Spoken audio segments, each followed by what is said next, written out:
Hello everyone, this is Lady May, a day in my life as an independent woman.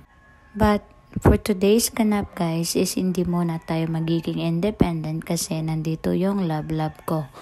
Oo, dahil kakain kami sa labas guys. Hindi lahat ng independent ay hindi magiging dependent. Meron talagang times na magiging dependent tayo.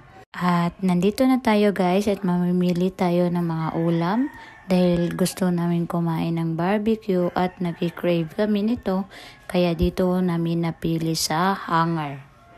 Alam nyo ba guys na sobrang sulit ng inyong binayad dito kasi sobrang sarap ng kanilang barbecue at mabubusog ka talaga at hindi ka magsisisi kung magkano man ang iyong babayaran. Katulad nito, sobrang sarap. Anyways guys, late na naman, kain tayo. At that's all for today's ganap guys. Ingat!